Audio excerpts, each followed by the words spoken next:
So Blyton Park, this is the first time I've actually driven around it. Yep.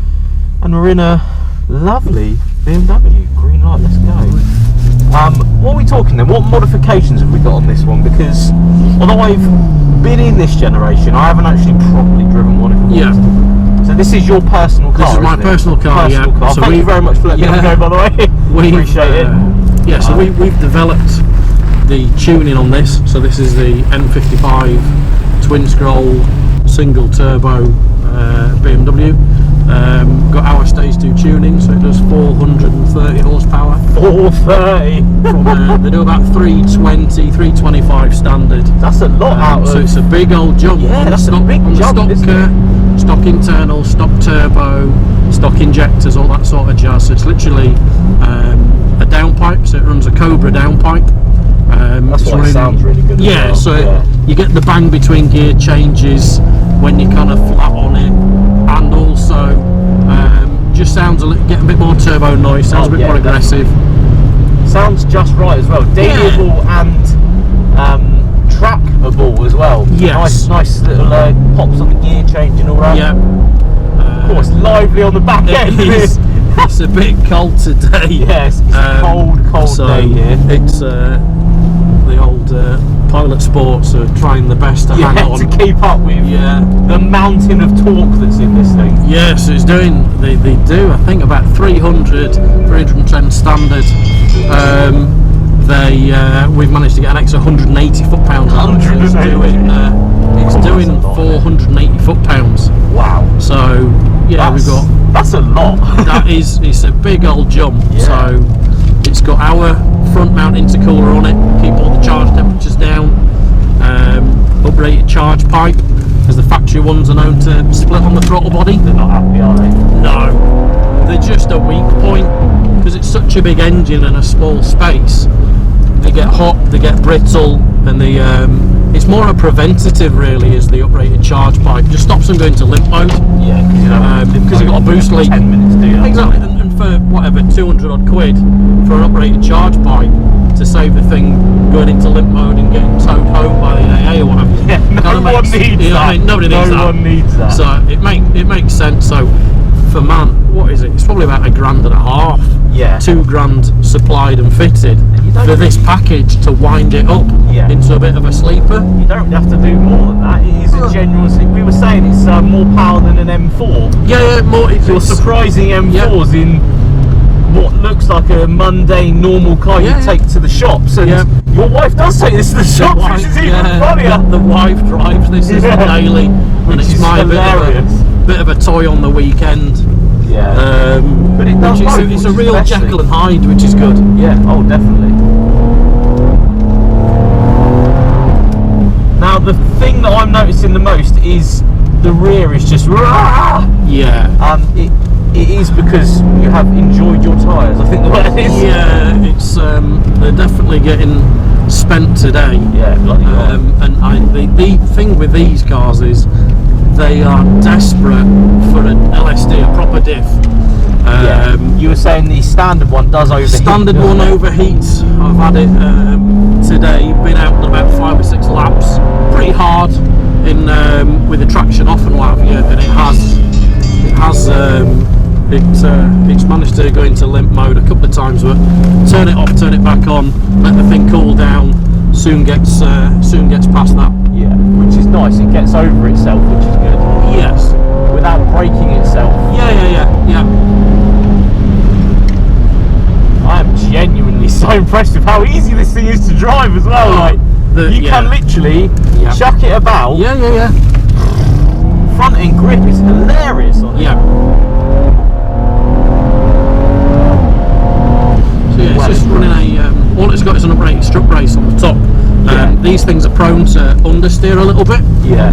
I can't feel it. It gets rid of it. The strut brace just stiffens up a little bit. Gets rid of the whisper of understeer. BMWs like to oversteer. Normally you get a whisper of understeer before the thing then oversteers. Yeah. This is pretty much just oversteer. Yeah. I can feel oversteer wanting to come in, but the front end turning saving me from not showing my real talent, of course. which I don't want to find out what this is like really like sideways in the freezing cold. It's even with the traction on, it's so easy, like so easy to just blast round. Yep. So impressed. It's an easy learner car. Yeah. Would you say that's an easy learner car? You said you had an E46 Yeah, about an E46 M3. That here, with the traction control off, would be a bit... You are literally... Whereas this is literally... Yeah. Absolutely fine. Even squirreling at 80 mile an hour sideways. Yeah. And it ain't that bothered. Like, No, it's still really fine. compliant. Yeah, really compliant. Yeah, very compliant car. I'm just so surprised about how well that front end tucks in. Yeah.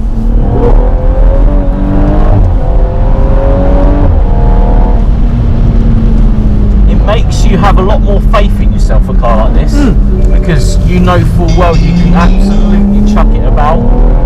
Yeah. You were saying about the brakes as well. That was one of the things you weren't as happy with, I suppose. No, it's the standard brakes at the minute. I've done the odd track day now, probably about 3 or 4 track days this year, and you tend to find after about 4 or 5 laps the pedal gets a bit long, they go a bit spongy, so eventually we'll get them upgraded to a set of Tarox groove discs, uprated pad compound, some better fluid and lines and things, just to help, because the calipers, they're a 6-pot caliper on the front, really? so they've got plenty of meat, and they're a 2-pot on the rear, so they've got plenty of meat on them. Yeah. It's just they run a solid, they're a solid vented disc. Ah, right. So you want to upgrade that really more than anything, yeah. So get a drilled or a groove disc in there. Try and help get rid of some of the heat. The calipers are plenty. Right, let's do this flying lap.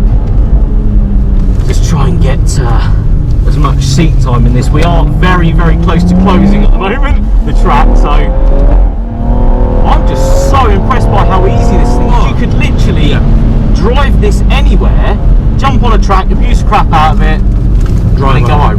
Yeah, which is what a car. I knew these were good. Spot of rain. But I didn't realise, we don't need that, do we? That's about right, isn't it? Freezing cold and raining at the same time. Yeah. But I didn't realise how capable and all round these cars were. Yeah. Although I'd driven the previous generation coupe, not the same engines, twin turbo and all that, but the potential you have, absolutely nuts. And as a standard setup, like no springs or anything on this. What a car, mate! Yeah, that is. Do you know? I'd say that's bloody well set up, but BMW set it up. Yeah. Like they did such a good job, didn't they? And for the money of these things nowadays, for the price, they're ridiculous. What you can pick them up for? Oh yeah, you're getting 15, 18 grand. Oh yeah, for your money. For the package. Can you actually get anything better than that? Because look at it, it's just lovely in like red leather and the screens. Compare it to an Audi S3 or a Golf R. I think they cost a lot more. Oh but yeah, these out the box are just a really good setup. Thank you very much for that, mate. I am so impressed. I was going off the BMW brand since I had my X6, and now I'm like, no, damn, this is good. I should have bought a proper one, damn it.